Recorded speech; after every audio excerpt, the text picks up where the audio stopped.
Alright, welcome to another dim sum cooking tutorial. Today we're going to be making mac and cheese. So first, the cheeses that we're going to use today are sharp cheddar, white cheddar, and Gouda cheese. And then the other materials we're going to use today are Barilla elbow mac and cheese, Farmland heavy cream, 16 ounce. And then our seasonings are going to be Slap Your Mama Cajun seasoning, garlic powder, and onion powder, and obviously salt. So the first step we're gonna do is we're gonna shred the cheese to get the amount that we need. So the reason that we shred the cheese is because if you shred your own cheese, there's not gonna be a layer of wax on it, and it's gonna be much easier to melt. So for this recipe, we're gonna first need 2 cups of white cheddar. So right here is half a cup, and we're just gonna shred it by hand using our own cheese shredder. We're gonna get 2 cups of white cheddar. Okay, so that's 2 cups of white cheddar shredded by hand. Next, we're gonna use half a cup of Gouda cheese. Now this is half a cup of Gouda cheese. And finally, we're gonna do 1 cup of sharp cheddar. 1 cup of sharp cheddar. And now we're gonna clean up. All cleaned up. I don't really think that was a smooth transition, but regardless. So we got half a cup of shredded Gouda cheese. We got 1 cup of shredded sharp cheddar. And we got 2 cups of shredded white cheddar. And now we're gonna go to the stove and we're gonna get to cooking. So first, you wanna boil water. That's the very first step. So boil some water and we're gonna get right to the stove.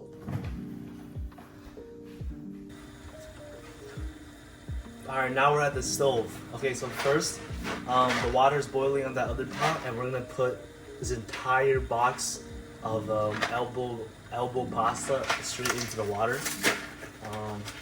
Yeah, so we're gonna dump all this inside the boiling water, and we're just gonna let that sit.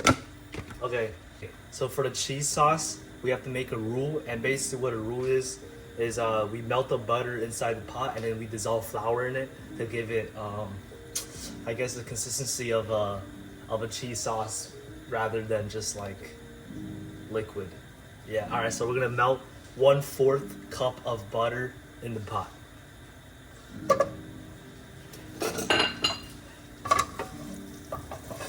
Just like that. We're gonna melt this entire stick of butter in the pot. Put it on medium heat and melt the whole thing. Okay, now that the butter is sufficiently melted, we're gonna add in the flour. So this is 1/4 cup of strained flour. So we're gonna mix in the flour, and then we're just gonna stir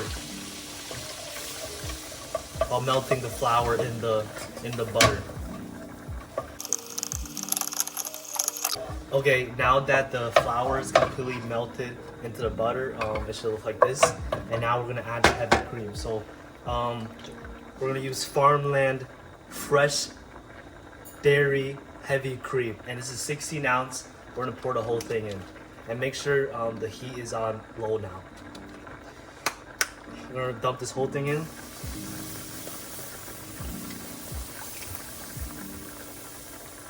And we're gonna mix. Okay, now that the heavy cream is mixed with the roux we made, we're gonna start adding the cheese.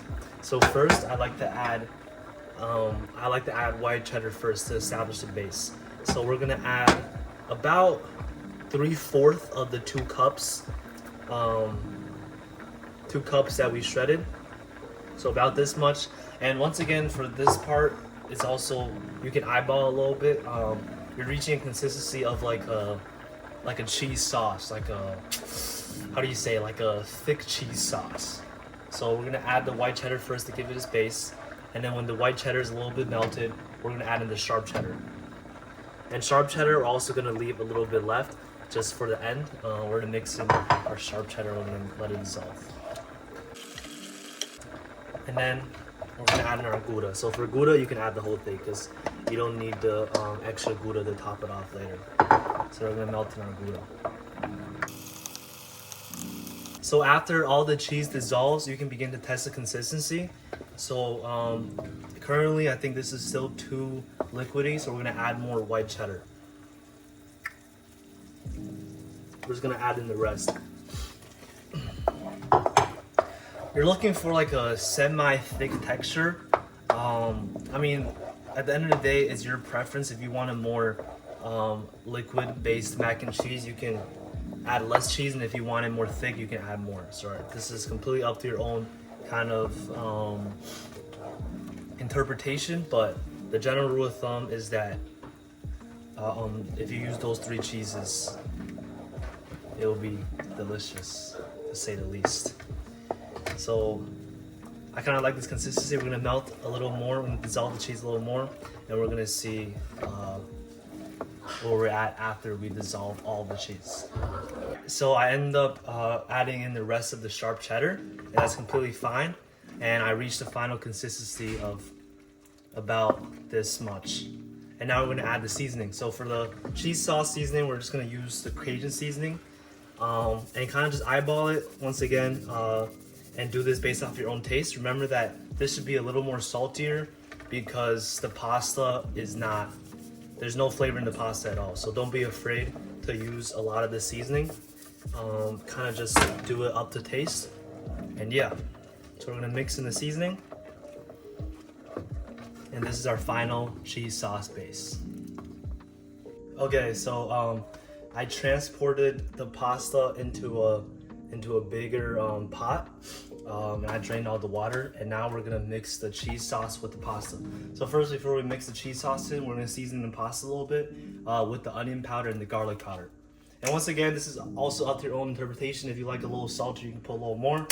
I'm just gonna sprinkle a little bit in because our cheese sauce is already flavorful enough. So now we're gonna take the cheese sauce and we're gonna pour it into the pasta pan.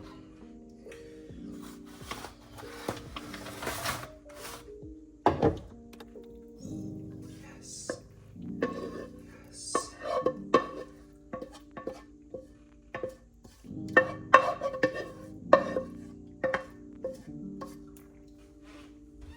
And now we're gonna mix the pasta and the cheese sauce.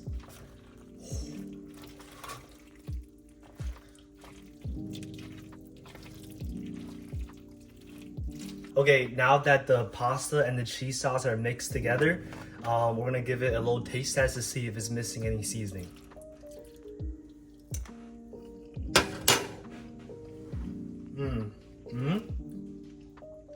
Okay, I think it's missing a little bit more Cajun seasoning, so we're gonna season accordingly.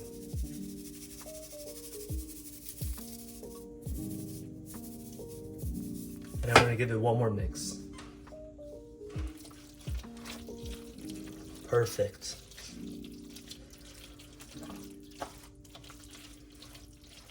Okay, perfect. And now finally, I shredded some more sharp cheddar. So we're gonna just put a layer of sharp cheddar on top so that when we broil it in the oven, it's gonna have a nice crispy layer on top. So yeah, let's just spread it evenly. All over the top. Just like that. And now we're gonna put this in the oven. We're gonna broil it on high for about 10 minutes to get the nice crispy cheese layer on top. The beautiful mac and cheese is in the oven. We're just gonna let it broil on high for 10 minutes and wait for the final result. 10 minutes later, and this is the final product. Woo! Yeah! It smells so delicious. Go ahead and try this at home, guys. It will not disappoint. Okay, so this is my sister, and she's gonna try the mac and cheese.